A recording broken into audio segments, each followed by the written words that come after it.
In 2025, the myth of Japanese motorcycles being bulletproof investments is starting to unravel.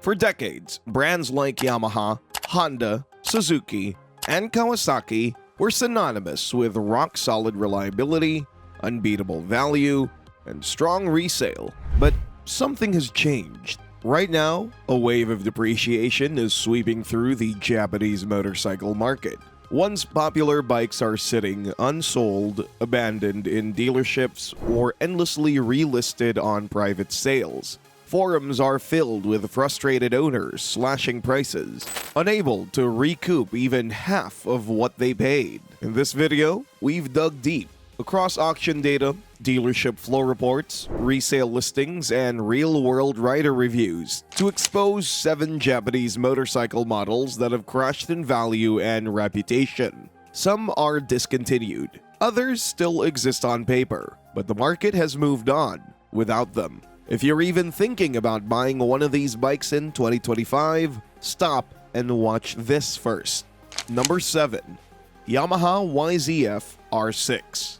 Let's start with a titan that has fallen far, the Yamaha YZF R6. For years, this was the crown jewel of the 600cc supersport world. From track days to canyon runs, the R6 was the benchmark. Razor sharp, high revving, and built to race. But that was then. In 2025, the R6 is more liability than legend. The downfall began in 2020, when Yamaha pulled the plug on the street-legal R6 in most markets due to tightening Euro 5 emission standards. The R6 race version continued, track only, stripped of street equipment, but the writing was on the wall. Insurance premiums skyrocketed, new riders fled the category, and used market demand started to crumble. The specs still impress. A 599cc inline 4 with 117 horsepower, KYB suspension, Delta box frame, a quick shifter. But specs mean nothing if no one wants the bike. And here's the truth, they don't. In 2025, low-mileage R6s from 2017 to 2020 are regularly listed for under $5,000, some even under $4,000. Owners who paid $12,000 just a few years ago are now begging for half. Why? Because the R6 is caught in a dead zone. It's too aggressive for daily riding, too outdated for serious racing, too expensive to insure, too uncomfortable for commuting. And with other options like the Yamaha R7 or Aprilia RS660 offering modern electronics and broader appeal, the R6 looks like a relic.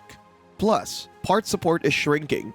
Dealers aren't stocking plastics. Electronics are hard to replace. ECU flashes are needed just to make them street livable. And younger riders, the very audience supersports once ruled, are skipping the category entirely. The R6 didn't just fall behind, it fell off. Number 6. Honda CB1100EX. The CB1100EX was supposed to be timeless, a loving homage to the UJM era of the 70s and 80s.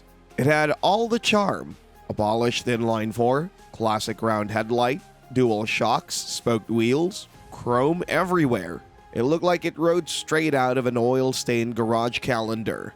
But in 2025, the shine is gone, and so is the demand. Under the tank sits an air-cooled 1140cc inline 4, making just 88 horsepower. That's less than most 900cc twins, and at over 560 pounds, it's no lightweight. The torque is flat. The throttle response is muted, the brakes are basic, it's a relaxed, mellow ride, and that's the problem. Today's retro buyers want character, like the thump of an Enfield or the tech of a Triumph Speed Twin. The CB1100 delivers neither. It's too modern to feel vintage, too slow to feel exciting, and too heavy to be nimble. And worst of all, it was overpriced from the start.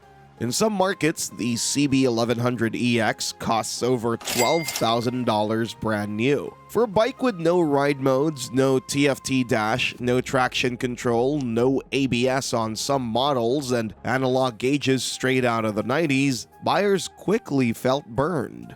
Dealerships are now listing them with $3,000 plus markdowns just to move inventory. On the used market, even immaculate units with under 5,000 miles are sitting at $5,000 to $6,000 and still collecting dust. The CB1100EX is a lesson in why nostalgia isn't enough. It tried to bridge eras, but ended up stuck in between. Not classic, not modern, just forgotten. Number 5. Kawasaki W800. You've seen it. You might have even liked it. The W800 is Kawasaki's direct shot at the retro British twin scene, aimed squarely at Triumph's Bonneville, Royal Enfield's Interceptor, and even the Yamaha XSR 700. It should have been a hit, but in 2025, the W800 is struggling to justify its existence. Here's the issue. The 773cc vertical twin produces just 47 horsepower and 44 pound-feet of torque. That's barely more than a Royal Enfield Classic 350 on a bike that weighs nearly 500 pounds wet, and it shows. On the road, the W800 feels slow, disconnected, and gutless, especially at highway speeds. The suspension is basic, a 39mm front fork, dual shocks out back. Brakes, a single disc up front with a 2-piston caliper. The ABS is rudimentary. There are no rider aids, no ride modes, no TFT, and despite its classic aesthetic, it has zero personalization options compared to the thriving Bonneville/Interceptor aftermarket. And then there's the price. Originally, the W800 was priced near $10,000. But for that money, you could have had a Triumph Street Twin, Yamaha XSR, or a Rebel 1100, all faster, better equipped, and easier to own. In 2025, W800s are being listed under $5,000, some as low as $3,500. Even dealers are offering rebates just to clear them, but few are biting. Riders don't want just retro looks anymore. They want performance, tech, and value to match. The W800 brings none of that. Number 4. Suzuki GSX 250R. When Suzuki launched the GSX 250R, they had one job: give new riders an affordable, fun, confidence-inspiring entry point into the sport bike world. They failed. On the spec sheet, the GSX 250R seemed fine. A 248cc parallel twin making 24.7 horsepower, lightweight design, fuel injection, sporty bodywork inspired by the GSXR line. It looked the part, but the ride? Total letdown. The engine, borrowed and detuned from the GW250, was soft and buzzy, struggling to keep up with modern 300 and 400cc competitors. The acceleration was painfully slow. Passing on the highway? Forget it.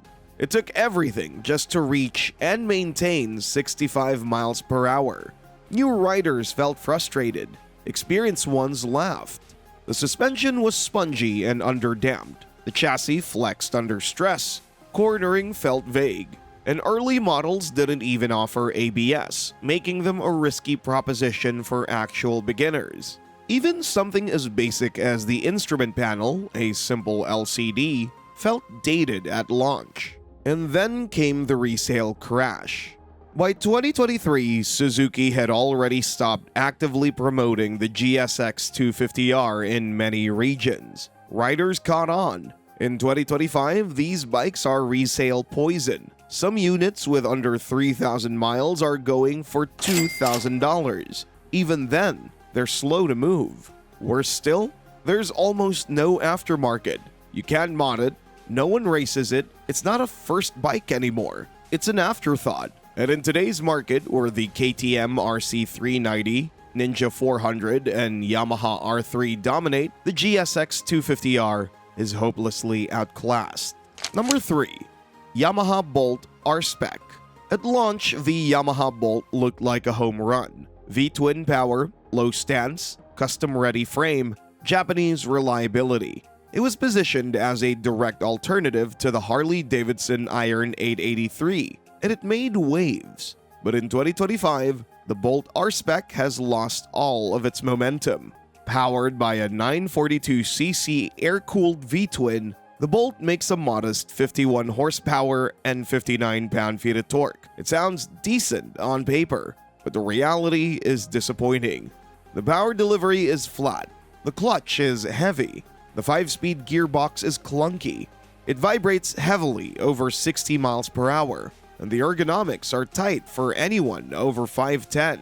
Worse, the suspension is punishing. The rear shocks offer only 2.8 inches of travel. The front fork is basic and non-adjustable. You feel every pothole, every expansion joint. It looks like a bobber, but rides like a jackhammer. The styling, while cool in 2014, hasn't evolved, and neither has the tech. You still get a single center-mounted digital gauge. No ride modes, no connectivity, no ABS on early models, no cruise control, no storage. The price new? $8,599. The price in 2025? You'll find 2016 to 2020 models for $3,500 all day, and many still won't sell. Riders are opting for the Rebel 1100, Indian Scout, and used Harleys instead. Why? Because they offer real power, better comfort, and modern amenities. The Bolt wasn't a bad bike, but Yamaha stopped evolving it, and now the market has moved on. Number 2. Honda NM4 Voltus. The Honda NM4 Voltus was one of the boldest, weirdest motorcycles ever built. Inspired by anime, sci-fi, and concept design, it looked like something Batman would ride in Tokyo at 3 a.m. And that's exactly where its problems began. The NM4 runs a 670cc parallel twin engine derived from the NC700 platform. It makes 47 horsepower, has a red line under 7,000 RPM, and is mated to Honda's dual-clutch transmission. The ride is smooth, quiet, and completely sterile. There's no soul here, no excitement. It's heavy, weirdly balanced, and absurdly long. Cornering feels like piloting a boat. The front fairing adds weight without functional wind protection. Storage is limited. Maintenance is a pain. And the DCT adds complexity and cost without performance. When it debuted, it cost over $11,000. In Japan, a cult following emerged, but in the US and Europe, crickets. In 2025, clean NM4s are being sold for $3,000 or less. And even then, buyers hesitate. Why? Because no one knows what it is. Parts are rare. Dealers don't stock them. Most mechanics don't want to touch them. There's no customization market, no accessories, no club, no community. The NM4 was never supposed to be mainstream, but Honda built it like it would be. Now it exists in a weird, expensive vacuum. For a bike this futuristic, its fate was sealed from the moment riders asked, "What is that?" Number 1. Kawasaki Z125 Pro. At launch, the Kawasaki Z125 Pro was a direct response to Honda's Grom, an urban mini moto that promised big fun in a tiny package. It looked better, handled sharper, even had slightly better throttle response.